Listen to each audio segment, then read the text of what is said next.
What is up, guys? I have a very special vehicle for you today.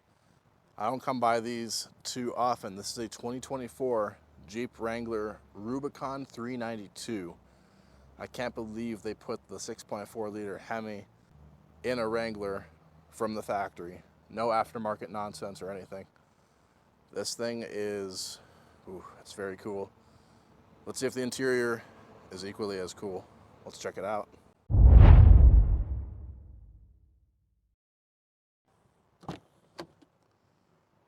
Love the red seats.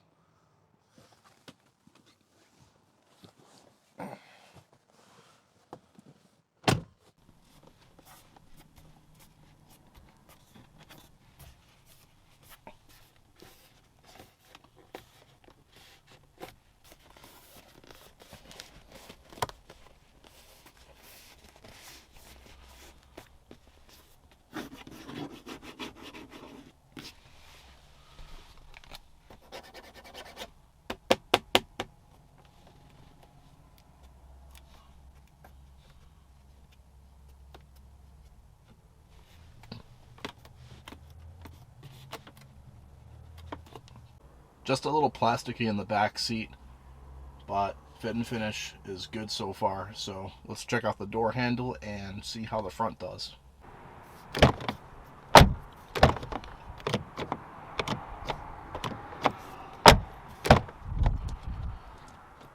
Ooh, power seats.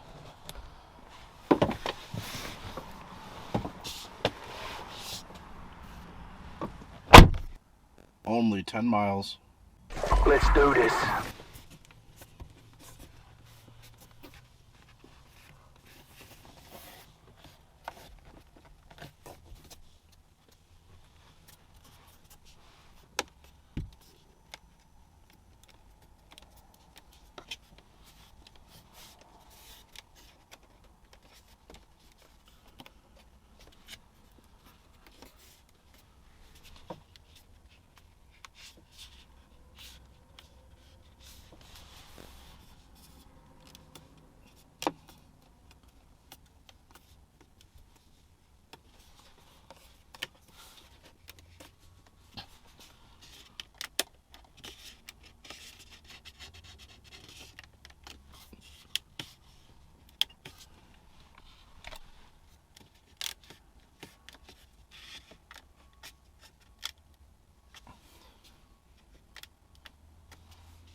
And now for the button test.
what you say.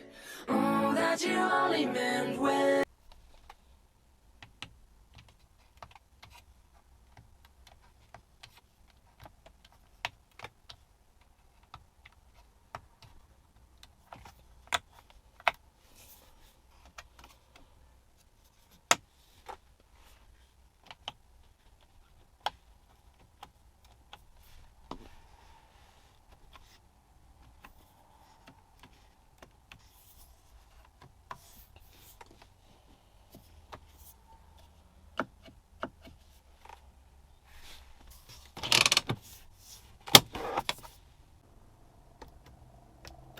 And now for the final button. Guys, just to show you really quick, I know there's other channels that talk about this, but there is such a difference between the loud and the quiet exhaust mode. This is quiet, and that's loud. But I'm actually going to leave it on quiet for right now because it's easier to hear me talk with that. So, how'd it do? Guys, I have to say, this interior was pretty solid for the most part.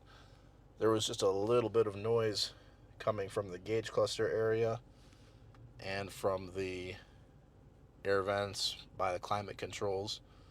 Just a little bit of squeakage there. But everywhere else was pretty darn good, actually. I'd give it an 8 out of 10 for fit and finish. I'm impressed. As far as materials go, the Rubicon is supposed to be technically the top trim level for the Wrangler, even though they have a bunch of very confusing sub-trim levels. But this is the big daddy. This is the 392. This is the most expensive offering from Wrangler. So what are we working with here? Well, we do have soft touch vinyl and hard plastic on the dash. A little bit of a combo there. Soft touch vinyl on the door. That's good. Also with a little bit of a hardness to the vinyl.